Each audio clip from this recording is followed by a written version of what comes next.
Hey Anti-A Nation, and happy Thanksgiving. And what would be a good cigar to do for Thanksgiving? Well, how about the new Viaje Stuffed Turkey?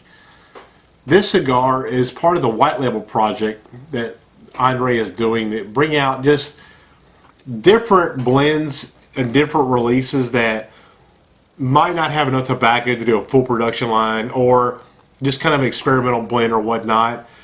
And this is one of those blends. It's 100% Nicaraguan tobacco with a criollo wrapper on it, all from Nicaragua, Nicaraguan puro. And this cigar actually came about as kind of a joke with my buddy Jerry Cruz at IPCPR. He and Brian Hewitt did an interview with Andre, and he said something kind of offhand, just kind of like, hey, you don't have a Thanksgiving themed turkey. How about like a Thanksgiving themed cigar? How about the stuffed turkey? Well, Andre thought that was pretty funny and thought, why not? And that's what you get here. This is a 5x60 ring gauge. I guess your robusto larga would be the closest thing I could think you would be called. But anyway, this is it right here. Retails for anywhere from $10 to $10.50. I paid $10.50 for this at my local shop, the cigar shop in Biloxi, Mississippi. And it's got a really nice wrapper on it. Get a good look here. But anyway, pretty dark brown wrapper. Get you a close up here of the filler and the cap. Seems to be a well put together cigar. But anyway, this is actually going to be the first one of these that I've smoked. So, like always, take what I say with a grain of salt. Pretty much any review I do, take that with a grain of salt. But these kind of, especially when I'm getting like my first impression of the cigar. I just got these, and I was only able to get 3 of these cigars. So I'm going to go ahead and do the first one just so I can basically have it for Thanksgiving, because I think this is definitely a Thanksgiving cigar if there ever was one. So anyway, go ahead and check this thing out. Really rich, earthy aroma on the wrapper. Kind of the same on the foot itself. It's real earthy, but it has a nice woody, kind of a leather note to it. Pretty nice. Anyway, I'm not going to cut this. I'm just going to use my V-cut. I'm going to use that little cross cut that I stole from Brian Hewitt from the Stogie review. I'm not going to give him credit for a damn thing there.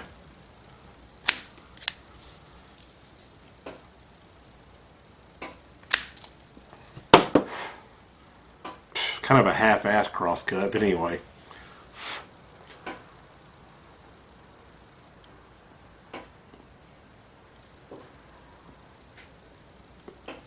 Actually, I'm getting a really rich, earthy, woody flavor off this cigar.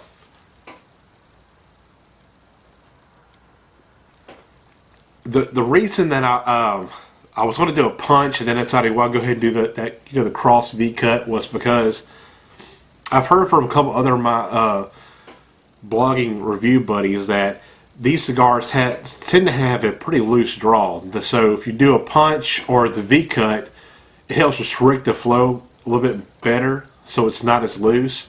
And I can kind of tell that the way this cigar is, it's kind of the same thing. It seems to have a loose straw, but with a V-cut, it restricts it down just a little bit and kind of makes it a little more of a denser of a draw. Nevertheless, it still has a really rich flavor on it. I'm going to light this thing up. What I'm going to do is, I'm going to go ahead and I'm going to smoke it. And I'm going to start out, you just give me my first impressions of it. Then I'll smoke it about halfway, let you know how it is, and then I'll do the conclusion instead of doing it in thirds. So, I'm going to get a toast on this, if I can get my lighter to work.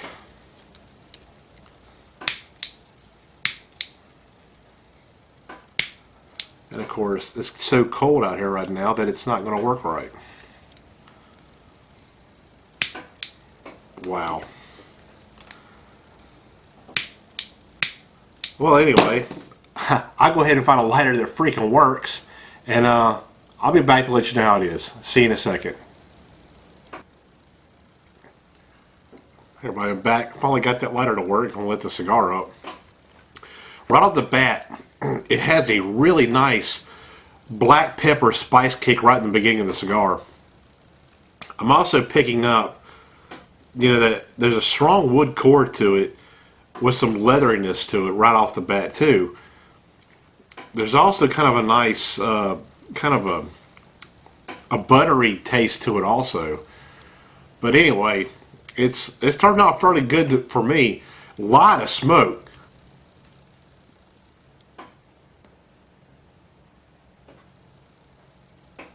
Just an absolute ton of smoke. Just really coats your mouth too.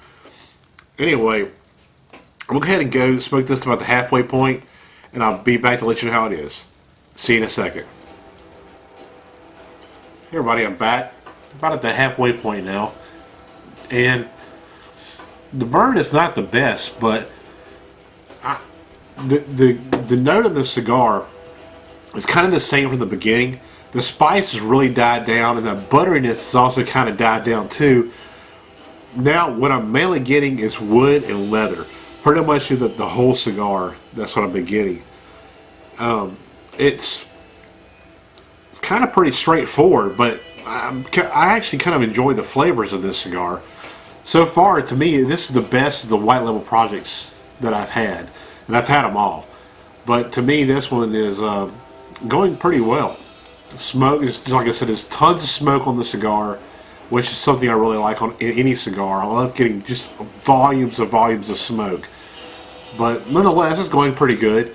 So I'm going to go ahead and finish the cigar, and I'll be back to let you know my final thoughts. See you in a second. Everybody, I'm back. And I'm at the end of the cigar now. It's taken me about 2 hours to smoke the cigar. The end of this cigar, the spice is starting to pick up a little bit in the back of my throat, but not too much. But still has that woody leather core, and that butteriness is really toned down, pretty much from the middle on back of the cigar. But I'll tell you what this reminds me of. I might be way off base, but this is just my guess. This tastes like the late harvest blend in just this large format. And I kind of think this large format has kind of muted the blend, but to me it's still pretty good. To me it's by far the best of the white series to me, except for the white label project anyway. But I really like the St. Patrick's Day one. It tastes a lot like something else, but this cigar definitely, I think it has a lot of the characteristics of the late harvest, which I really enjoyed, but just kind of in a muted, toned down version, probably because it's such a bigger ring gauge. Like I said, that's just my guess. I don't know if this is really the late harvest blend or not in a bigger ring gauge, but that's what it tastes like to me. But nonetheless, it's pretty good smoke. $10.50 is kind of steep for these, in my personal opinion, for like these white label projects. I wish they were a little bit cheaper, especially when they're experimental blends or just